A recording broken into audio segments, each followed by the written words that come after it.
الحمدللہ وحدہ الصلاۃ والسلام علی من لا نبی بعد اما بعد اعوذ باللہ من الشیطان الرجیم بسم اللہ الرحمن الرحیم یا ایہا الذین آمنوا قوا انفسکم واہلیکم نارا وقودوها الناس والحجارہ رب اشرح لی صدری ویسر لی امری واحلل عقدۃ من لسانی یفقہوا قولی۔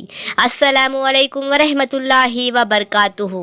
میں جو آیت تلاوت کی ہوں اس کا ترجمہ اس طرح ہے: اے لوگوں جو ایمان لائے ہو، بچاؤ اپنے آپ کو اور اپنے اہل و عیال کو اس آگ سے جس کا ایندھن آدمی اور پتھر ہے۔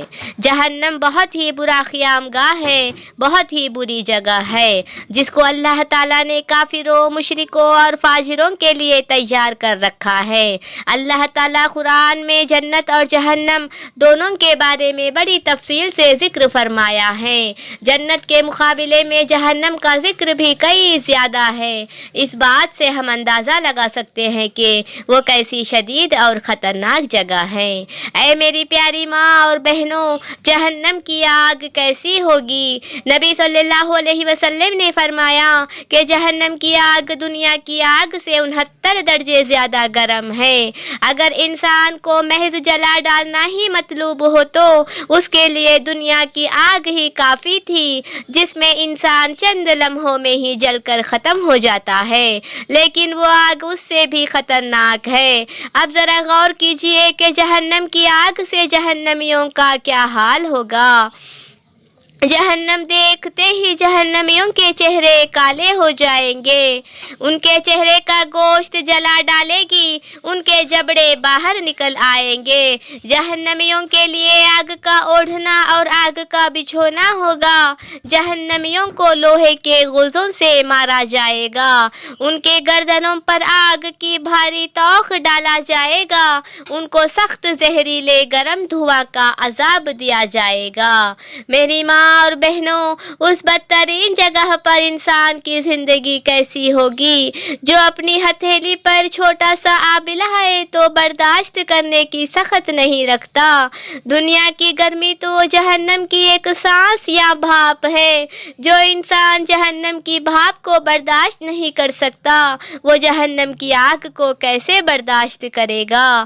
صحابہ کرام رضی اللہ تعالی اجمعین جہنم کی آگ کو یاد کر کے اتنا روتے کہ ہچکیاں بند ہوتے تھے۔ حضرت سفیان ثوری کے سامنے جب بھی جہنم کا ذکر ہوتا تو انہیں خون کا پیشاب آنے لگتا تھا۔ ام المومنین حضرت عائشہ رضی اللہ تعالی عنہا اس آگ کو یاد کر کے دنیا میں روتے رہتی تھی۔ وہ صحابات گناہوں سے بچنے کے باوجود، جنت کی بشارت ملنے کے باوجود جہنم کو یاد کر کے روتی تھی۔ آج ہمارا کیا حال ہے؟ جہنم کا ذکر ہوتا ہے تو ہمارے آنکھوں میں آنسو آنا تو دور کی بات، مگر ہمارے دل میں خوف بھی پیدا نہیں ہوتا۔ ہم اس کو معمولی بات کی طرح لیتے ہیں۔ نبی صلی اللہ علیہ وسلم نے اپنے لخت جگر اپنے چہیتی بیٹی فاطمہ سے فرمایا: اے میری بیٹی فاطمہ، اے میری پھوپھی صفیہ، اس آگ سے بچنے کے لیے تم کچھ تیاری کر لو، ورنہ میں اس دن تمہیں بچا نہیں سکتا۔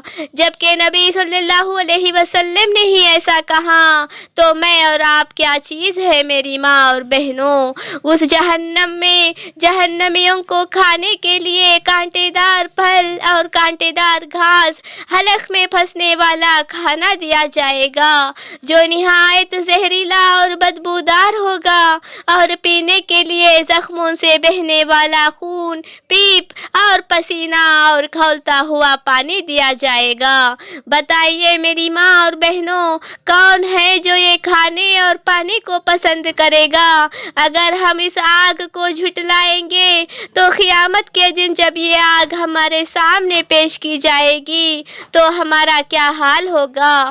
اس وقت کہاں بھاگیں گے؟ کون سے مشکل کشا کو بلائیں گے؟ اس دن ہمیں بچانے والا کوئی نہیں ہوگا، نہ ماں، نہ باپ، نہ بیٹا، نہ شوہر، شوہر کوئی ہمیں نہیں بچا سکتے، صرف ہمارے نیک اعمال ہی ہمیں بچا سکتے ہیں۔ آخر میں اللہ تعالیٰ سے دعا کرتی ہوں کہ اللہ تعالیٰ ہم تمام کو جہنم کی آگ سے اور اس کے کھانے اور پینے کے عذابات سے بچائے، آمین۔ وآخر الدعوانا ان الحمدللہ رب العالمین۔ السلام علیکم ورحمۃ اللہ وبرکاتہ۔